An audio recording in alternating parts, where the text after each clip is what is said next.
US military ने पाकिस्तान के इस्लामाबाद में जितने भी जगह हैं सब जगह टेक ओवर कर लिए हैं।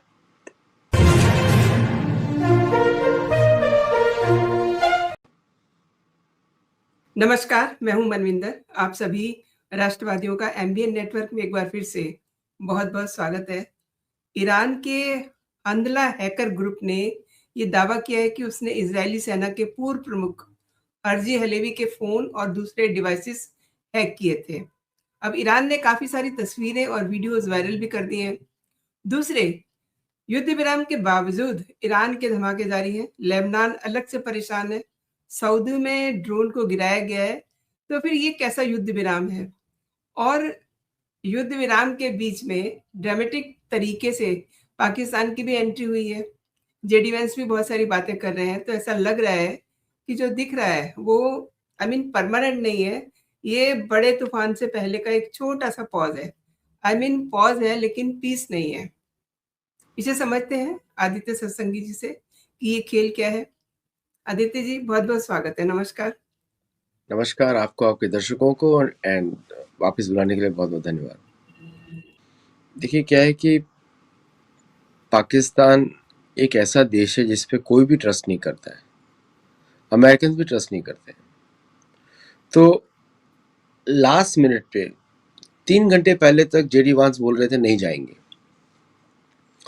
अभी 1 घंटा पहले अनाउंस हुआ है कि जा रहे हैं। और जाने से पहले यूएस मिलिट्री ने पाकिस्तान के इस्लामाबाद में जितने भी जगह हैं सब जगह टेक ओवर कर लिए हैं। मतलब they don't trust Pakistani military, any element of Pakistani military. तो ये है औकात पाकिस्तान की। दूसरा ये है कि पाकिस्तान की जिस तरह बेइज्जती हुई 2 दिन में, पाकिस्तान ने अमेरिका को वो बोला जो वो बताना चाहता था कुछ छुपाने के लिए। उसने ये नहीं बताया लेबनान के बारे में, और यूएन में जाके उसने बोला कि लेबनान इज नॉट इंक्लूडेड, जो कि अमेरिका ने कभी एग्री नहीं किया। तो अमेरिका के 15 पॉइंट्स लिए, उसमें से कुछ माइनस करके ईरान को बताए, ईरान के 10 पॉइंट्स लिए, उसमें से कुछ माइनस करके अमेरिका को बताए। और प्रेसिडेंट ट्रम्प ने without looking at the draft announce भी कर दिया। और आपको याद ही है मंडे को 3 बजे प्रेसिडेंट ट्रम्प ने मैसेज भिजवाया व्हाइट हाउस से, इसको रीपोस्ट कर दो, ये मैसेज लिख दो। और शहबाज शरीफ ने एज इट इज उसको फॉरवर्ड भी कर दिया, डिजास्टर फॉर अमेरिका। मतलब बुद्धि घुटने में है या एड़ी में है, ये किसी को पता नहीं पाकिस्तानियों की। और दूसरा ये है कि देखिए, पाकिस्तानियों पे उनके लोग ही विश्वास नहीं करते, स्पेशली पंजाबी पाकिस्तानी का इतिहास आप देखेंगे कि आपको महाभारत पे भी जाना पड़ेगा, वहां तब भी उस जगह की लैंड को कोई विश्वास नहीं करता, उस लोगों को, वो 5 नदियों के बीच की लैंड को। तो that is the history of Pakistan. और मॉडर्न टाइम में अगर आप देखते हैं कि पाकिस्तानियों ने, अभी तो ये भी रिपोर्ट्स आ गई है कि चाइना से मिसाइल्स लिए और सप्लाई करी ईरान को इन द वॉर। वो क्लेम करता है कि वो अमेरिकन अलाई है। Only Pakistan claims is an American ally. America claims Pakistan as a their foot soldier, मतलब कि हमारा नौकर है, कुछ करेगा हमारे लिए। तो ये है पाकिस्तान की असलियत। और पाकिस्तान की असलियत तो आपको इस बात से भी आइडिया हो जाएगा कि अभी उसके 2 IL-78 प्लेन्स और 2 cargo planes are landing in Saudi Arabia. Saudi Arabia ने उसको खिंचाई करी, तुम किधर है? क्योंकि सऊदी अरेबिया की मोस्ट ऑफ द मिलिट्री, उसकी ट्रेनिंग पाकिस्तानी मिलिट्री ने की है। ओनली भगवान बचा सकता है सऊदी मिलिट्री को। उसके पायलट्स भी पाकिस्तानी होते हैं, वो भी भगवान बचा सकता है। सारे retired navy officers Pakistani navy के, कतार नेवी को सर्व करते हैं। तो पाकिस्तान हैज़ बीन द, आप सोच सकते हैं, सिक्योरिटी गार्ड, होमलैंड होते हैं ना, वो क्या हो, home guards of middle east. और जेडी वान पाकिस्तान को इसलिए चूज़ किया गया। अब मुझे डर ये है कि इसको इजरायली ट्रैक करके जो ईरान के जो पार्लियामेंट्री स्पीकर हैं गलीब और अरगच्ची, उन दोनों को कोई मरवा न दे। Because Pakistan is a ground for assassination. सबको मालूम है किस तरह वहाँ पे लोग करते हैं। तो American military is not taking any chance, Irani military is also not taking chance. By the way, Iran की मिसाइल्स तैनात है इस समय इस्लामाबाद के ऊपर, if something goes wrong they gonna attack. और पाकिस्तान का भी मिसाइल्स तैनात है ईरान के विरुद्ध, समथिंग गोज रॉन्ग। आपको याद होगा कुछ महीने पहले पाकिस्तानियों ने ईरान की बॉर्डर एरियाज पर अटैक किया था, और Iran has not forgotten it. आपको याद है कैसे रिस्पॉन्ड किया था ईरान ने भी। जी। तो it's a very dicey situation. और मैंने आपको पहले ही बता दिया, सीज़फायर की आपने बात करी, मैं आपको बता रहा हूँ कि ये सीज़फायर टिकेगा, क्योंकि America has permanently lost state of Hormuz militarily. Iran ने माइन कर दिया है पूरे स्टेट ऑफ हॉर्मुज को। और छोटा सा उसने पैसेज बनाया कि यहाँ से लोग जा सकते हैं। तो इसका मतलब ये है कि अभी Iran is fully ready for खर्ग island. अगर अमेरिका कुछ दुस्साहस करता है, America is fully ready. 50,000 troops deploy कर चुका है अभी तक मिडिल ईस्ट में। उसके कोई बेसिस नहीं है बाय द वे, उसके 13 बेसिस ईरान ने डिस्ट्रॉय कर दिए। तो बेसिस नहीं है, रडार्स नहीं है, तो सब कुछ शिप्स के थ्रू कंट्रोल किया जा रहा है। और अभी पोलैंड ने भी 3 शिप्स डिप्लॉय करने का बात किया है। तो कुछ होने वाला है, क्योंकि अमेरिका कभी अकेले युद्ध जीता नहीं है। तो और वैसे सब जगह उसकी हार हुई है। कोलिशन में भी बर्बादी ज़्यादा की है, जीता कहीं पे भी नहीं है। इराक में भी हार गया, end of the day you see is a lost cause. तो ये है situation right now. And Aditya ji, ये जो ईरान के हांदला हैकर ग्रुप है, इन्होंने एक सनसनीखेज खुलासा किया है कि उन्होंने इजरायली सेना के पूर्व प्रमुख हर्जी हलेवी के फ़ोन और दूसरे डिवाइसेस हैक किए हैं। और उनका ये भी कहना है कि कई सालों से वो चुपचाप उनके सिस्टम में घुसा हुआ था। काफ़ी सारे उनका पर्सनल डाटा इकट्ठा किया है। अब इज़राइल के लिए ये काफ़ी बड़ी प्रॉब्लम हो गई है, क्योंकि सीक्रेट मीटिंग है, उसमें इज़राइल की सेना के ठिकाने हैं, कई अहम अंदरूनी जानकारियाँ हैं। युद्ध के साथ आप इसे कैसे आदित्य जी कनेक्ट करते हैं? इसी ईरान दिखा रहा है कि आपने जो हिजबुल्लाह के साथ किया था कुछ महीने पहले, वो हम भी कर सकते हैं। Literally they are showing that. उसका कोई वैल्यू नहीं है इस सब रिलीज का, क्योंकि ये सब पुराने क्या ईरान क्या दिखा रहा है एक्चुअली? दिखा रहा है कि कितना अमेरिका और इजराइल साथ में काम करते हैं, व्हाट इज ए स्ट्रेटेजी, वो सबको मालूम ही है क्या स्ट्रेटेजी है। और इजराइल का तो अनाउंसमेंट भी आ गया कि वो लेबनान की और ज़मीन हथियाएंगे, जॉर्डन की ज़मीन हथियाएंगे। उन्होंने ऑलरेडी बोल दिया ईरानी इजरायली फॉरेन मिनिस्ट्री ने। तो Israel will continue their plan of greater Israel, और उनको चाहिए ये सब लैंड्स और सेटलमेंट्स इंक्रीज करेंगे वो लोग, because they want to create greater Israel. तो वो तो प्लान उनका इन एक्शन रहेगा। तो ईरानी security group hacking them has no relevance strategic space में। ठीक है, आपने कुछ इन्फॉर्मेशन रिलीज़ कर दिया, वो क्या बात कर रहे हैं, उनकी पर्सनल फोटोग्राफ्स रिलीज़ कर दी, किससे मिल रहे हैं, या उनका पर्सनल रिलेशनशिप्स कैसा है, वो सब। बट इस युद्ध में तो उसका कोई कॉन्टेक्स्ट से रेलेवेंस ही नहीं आता। युद्ध में तो मिलिट्री विक्ट्री देखी जाएगी ऑन द ग्राउंड। तो so far Iran has done well against expectations, और इजराइल की एपिटाइट इस समय नहीं है जब बड़ा युद्ध करने की, इस समय अमेरिका की भी नहीं है। सो इसलिए एवरीबडी इज रीग्रुपिंग, रीआर्मिंग, और कोशिश कर रहे हैं कि स्टेलमेट लेकर आए, कि इतना कैपेसिटी, क्योंकि ईरान ने दिखा दिया क्या क्या कर सकता है, और अमेरिका ने भी दिखा दिया क्या वो कर सकता है। तो now everybody knows what they are going to do. उसी लाइन पे युद्ध चलेगा, कोई नया स्ट्रेटेजी नहीं आने वाला। बट इसमें सबसे इंटरेस्टिंग चीज़ ये है, Indian air force chief, Indian army chief announcing they are minutely studying every aspect of this war. IBJs बनाया उन्होंने, और भी प्रिपरेशन भारत की, which is a very professional way of doing things. क्योंकि यूक्रेन वॉर से भारत ने बहुत कुछ सीखा, उन्होंने सिंदूर में यूज़ किया। सिंदूर में भारत ने दुनिया को दिखाया, तो एवरीबडी इज ऑल्सो लर्निंग, और जी, अमेरिका ने सीखा नहीं। सही तो कह रहे हैं कि अमेरिका ने सीखा नहीं है, क्योंकि वो ये कह रहा है कि मतलब अमेरिका ये कह रहा है कि हमले रोके हैं, लेकिन ज़रूरत पड़ी तो ईरान पे फिर से हमले करेंगे। आउटकम तो सेम आने वाला है। अगर देखिए क्या है ना, same strategy use twice outcome will be the same. आपने 13,000 स्थानों पे अटैक किया ईरान में, आउटकम क्या आया? सीज फायर में माने ना। सो दैट मीन्स अगर आप 13,000 और भी करेंगे तो आउटकम सेम आने वाला है। जिसका मतलब स्ट्रेटेजी बदलनी पड़ेगी, वो अमेरिका की बस की बात नहीं है। रीज़न इसलिए बता रहा हूँ कि ट्रूप्स नहीं, ट्रूप्स आपको मैन पावर डालनी पड़ेगी ऑन द ग्राउंड। तो कितना बॉडी बैग्स लेके जा सकते हो आप? अभी तो आप छुपा रहे हो सारी बॉडी बैग्स। अभी बोल रहे थे कि पायलट हमने रेस्क्यू कर लिया। अब उस पायलट के परिवार पूछ रहे हैं कहाँ है पायलट, रेस्क्यू किया था, हमको दिखाओ तो सही, शक्ल तो दिखाओ। वो दिखा नहीं पा रहे, मतलब वो भी झूठ बोला। इसका मतलब ये है कि old strategy will give old results. नया स्ट्रैटेजी का कोई चांस नहीं बनता है, क्योंकि you are playing a chess game. एक छोटे मिलिट्री फोर्स ने अपने टेरेन का एडवांटेज लेकर वो किया है जो आपने कभी सोचा नहीं था। तो अगर आप देखिए, Vietnam was a different story.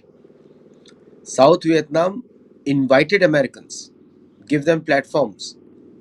यहाँ पे कोई ऐसा सिचुएशन नहीं है। आप साउथ ईरान में नहीं घुस सकते, नॉर्थ ईरान में नहीं घुस, north Iran is ruled out, क्योंकि सेंट्रल एशिया से जाता है, वहाँ रशियंस है। ओनली वेस्ट ईरान से आप एंटर कर सकते हो, और वहाँ पे इराकी फाइटर्स आपको रेजिस्टेंस दे रहे हैं। इराक में फायरिंग हो रही है अमेरिकन प्लेन्स के ऊपर, है ना। इराक में बेस बंद हो चुका है, अमेरिकन बेस। तो आपके पास कुछ बचा नहीं है। और अगर उन्होंने, इराकी मिलिशियाज ने अटैक करना शुरू कर दिया आपके उड़ते हुए प्लेन्स के ऊपर, तो कैसे लड़ोगे? तो इसलिए Iraq is in play now. तो इसलिए I don't think so old strategy will give new results. इसलिए मुझे चाहे जितना भी बात कर लें, 50,000 ट्रूप्स, 60,000 ट्रूप्स, उसका कोई वैल्यू नहीं है in front of 1 million troops. And कितना? सीज फायर में काफी सारा कंफ्यूजन दिखाई नहीं दे रहा है। लेबनान ने पाकिस्तान से पूछा है कि वो सीज फायर में शामिल है या नहीं, इसकी पुष्टि की जाए। देखिए, सबसे बड़ा खतरा तो टर्की से है। जी। तो इजराइल ने ऑलरेडी डिक्लेयर कर दिया है कि नेक्स्ट टारगेट इज टर्की। तो भारत के लिए तो बहुत अच्छी बात है। और भारत ने तो हेवीली आर्म किया हुआ है आर्मीनिया को, साइप्रस, ग्रीस, आकाश मिसाइल्स लगे हुए हैं। तो आई वांट टू सी कि कुछ टर्किश ट्राई तो करें कुछ। सो दे इजराइल का तो पूरा प्लान है कि Iran plus Turkey both have to go. और अमेरिका को मरता क्या ना करता उसको करना ही पड़ेगा, क्योंकि Israeli lobbies control American politics. आप सोचिए कि अगर इजराइल जैसे देश अमेरिका को बोल रहा है तुम लड़ो मेरे लिए, और अमेरिका लड़ रहा है, ठीक है, ये पावर है। लेकिन मिलिटरीली ना इजराइल के पास ऑप्शन है against, other than direct military action. ना इजराइल के पास ट्रूप्स हैं, ना अमेरिका के पास ट्रूप्स हैं। आपको मालूम है अमेरिका में दिसंबर 2026 के बाद परमानेंट ड्राफ्टिंग है। तो 18 से 25 साल के जो युवक हैं उनको अमेरिका में डायरेक्टली कंसिडर किया जाएगा कि वो ड्राफ्टेड है मिलिट्री में। तो इसका मतलब ये है कि अमेरिका को बहुत बड़ा खतरा दिखाई दे रहा है फ्रॉम एवरीवन एल्स, क्योंकि ये जो वॉर है ये फॉलो करेगा अमेरिकन ट्रूप्स बैक। तो अगर वो भागता है तो उसकी पूंछ के पीछे लोग आने वाले हैं, और अगर वो नहीं भागता है तो यहाँ पे उसको भगाया जाएगा। तो कैच 20 सिचुएशन है।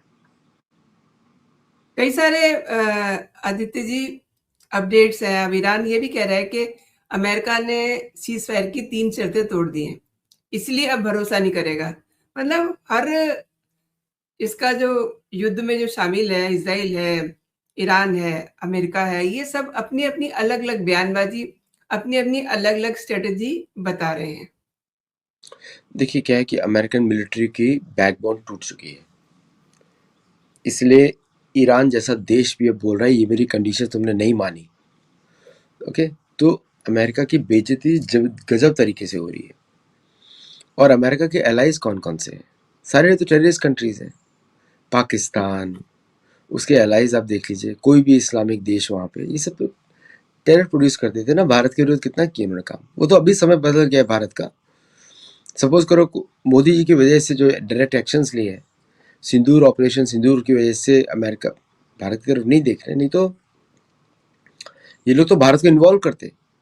तो अमेरिका के ऊपर जब कंडीशंस डाल रहा है ईरान, इसका मतलब है कौन हारा है, तो आप इसी बात से लगा सकते हैं कि अमेरिका जैसा सो कॉल्ड अपने आप को सुपर पावर बनाने वाला, बताने वाला देश, किसी और ने तो बोला नहीं, अमेरिका खुद ही बोलता है मैं सुपर पावर हूँ, किसी और ने तो बोला नहीं।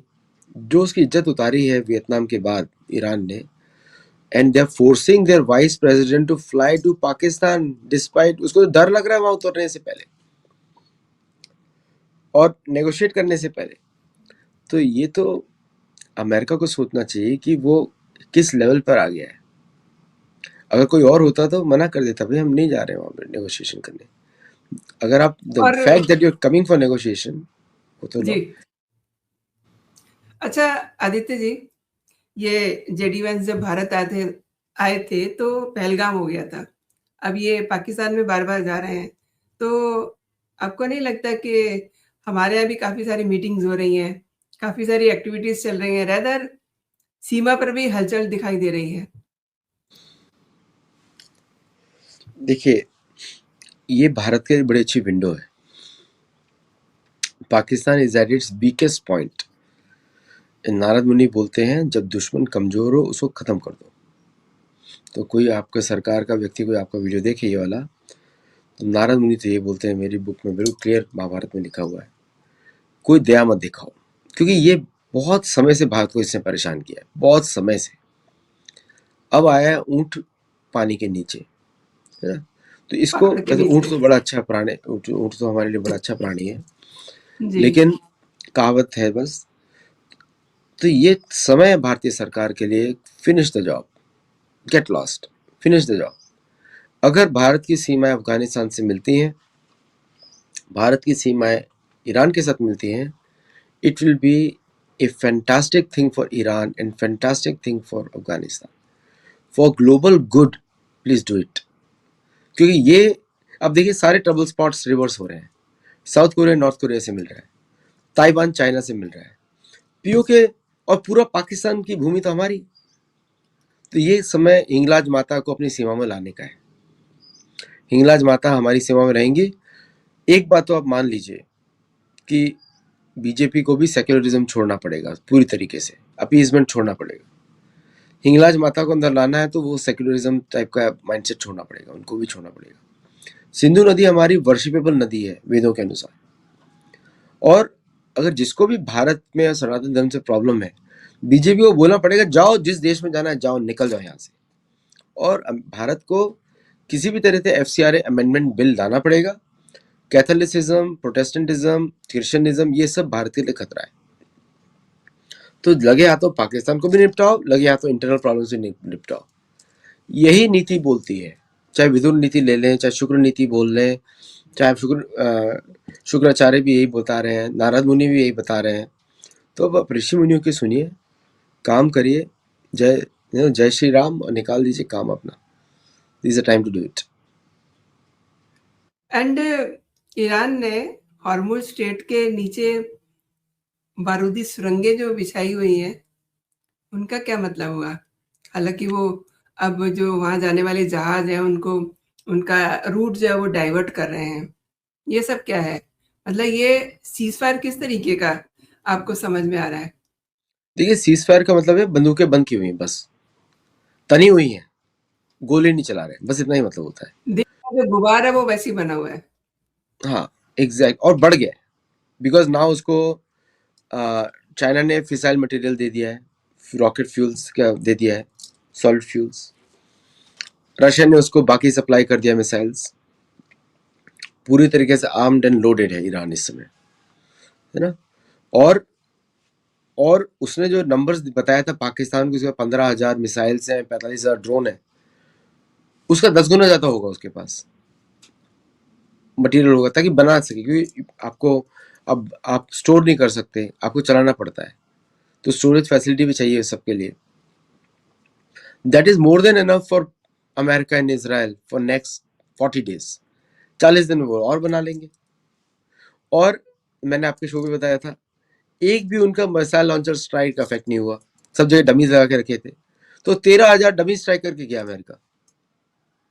इस्फान पे अटैक किया, जहाँ पे इस्फान में वहां पे मटेरियल ही नहीं है। और वो बोलते हैं कि दूसरी जगह पे है। इसका मतलब ये है कि अमेरिका की सारी इंटेलिजेंस कॉम्प्रोमाइज हो चुकी है ऑन ग्राउंड इन ईरान। और सैटेलाइट से आप ऐसे काम नहीं कर सकते, सैटेलाइट को बेवकूफ़ बनाया जा सकता है ना। तो इसलिए ये चेकमेट है अमेरिका के लिए। मेरे हिसाब से तो निकल जाना चाहिए चुपचाप, क्योंकि ये जो विंडो थी, इट इज़ ए, यही अमेरिका चाह रहा है, इस्लामाबाद इसीलिए जा रहे हैं कि they will make the peace and come out victorious. लड़ेंगे तो हार जाएंगे और बेइज्जती होने वाली है।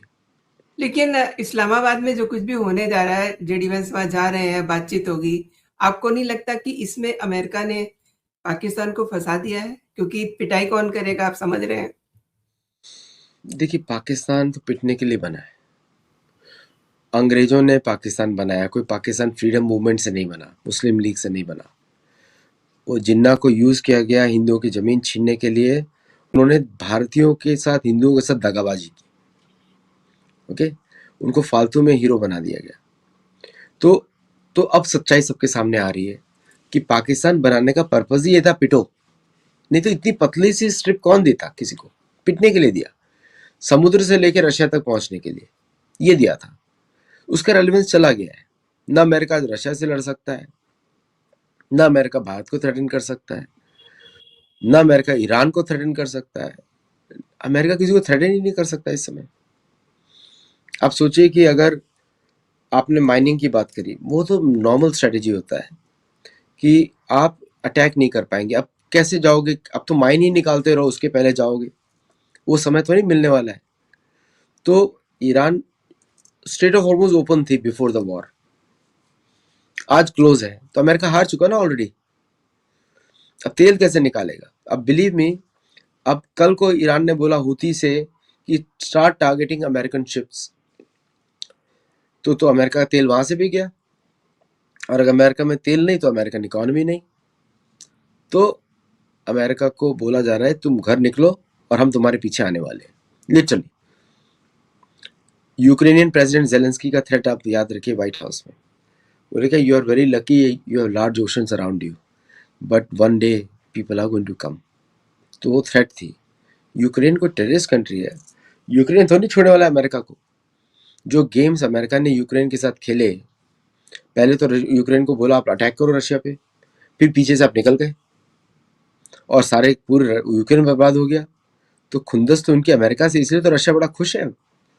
On all fronts Russia is one, और रशिया के साथ भारत की जीत हुई है। So the joke is on American right now. तो जेडी वंस क्या करना चाहते हैं? अच्छा सूट पहन के, बड़ी बड़ी बातें पहन के, कोई इंप्रेस नहीं होता आजकल। अमेरिकन एक्सेंट देके कोई इंप्रेस नहीं होता, बोलता ठीक से बात कर यार, क्या अंग्रेजी छाड़ रहा है।